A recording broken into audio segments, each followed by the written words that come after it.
Ya, kembali di Net Bali, KPU Provinsi Bali mulai melakukan pendataan data pemilih yang memiliki hak pilih pada Pilkada 2018.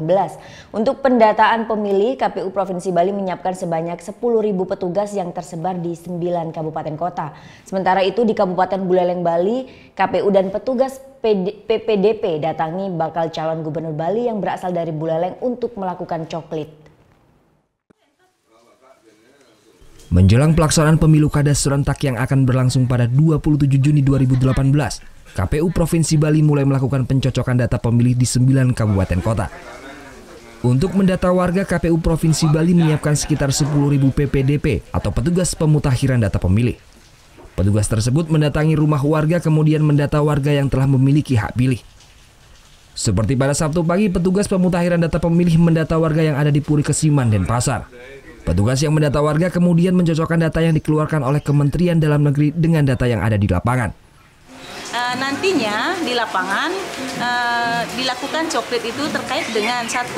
Perbaikan data pemilih, 2. Mencoret yang tidak memenuhi syarat, 3. Mencatat pemilih baru. Pemilih baru ada yang berusia 17 tahun atau yang TNI Polri yang telah pensiun. Jadi itu kan sudah boleh menggunakan hak pilihnya sehingga didata kembali sebagai pemilih baru. Pemutakhiran data tersebut berdasarkan daftar penduduk potensial pemilu yang dikeluarkan oleh Kementerian Dalam Negeri. Di Bali jumlah pemilih potensial sekitar 3.187.000 pemilih. Dalam sehari KPU menargetkan sebanyak 50.000 warga yang terdata. Tahapan pencocokan dan peneliti data pemilih ini berlangsung sejak 20 Januari hingga 18 Februari 2018. Hasil dari pencocokan dan penelitian di 9 kabupaten kota nantinya akan diserahkan kepada KPU Provinsi Bali untuk dijadikan daftar pemilih sementara. Sementara itu dalam pencocokan dan penelitian data pemilih atau coklit di hari pertama di Kabupaten Buleleng, petugas PPDP mendatangi bakal paslon Gubernur Bali dari PDIP Iwayan Koster pada Sabtu siang. Petugas PPDP yang didampingi langsung KPU Buleleng, Bawaslu Bali serta Panwasli Buleleng langsung mendata keluarga Wayan Koster di Desa Sembiran Tejakula Buleleng. Namun dalam pendataan yang dilakukan oleh petugas, Iwayan Koster pun tidak masuk dalam daftar penduduk potensial pemilu atau DP4. Ini dikarenakan sebelumnya Iwayan Koster berKTP DKI Jakarta. Namun sejak setahun Wayan Koster sendiri telah membuat KTP dengan berdomisili di Buleleng sehingga dalam coklit tersebut dimasukkan sebagai pemilih baru.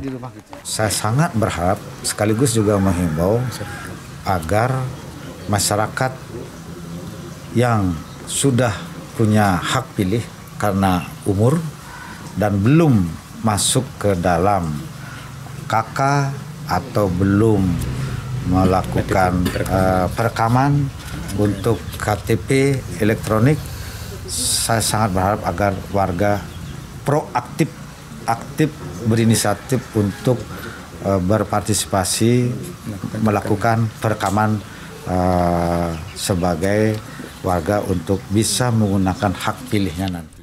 Sementara menurut Ketua KPUD Buleleng Gede Suwardana menjelaskan bahwa penduduk Buleleng yang belum masuk dalam daftar pemilih ini akan segera dituntaskan dalam proses coklit serentak. Tim Liputan melaporkan untuk Net.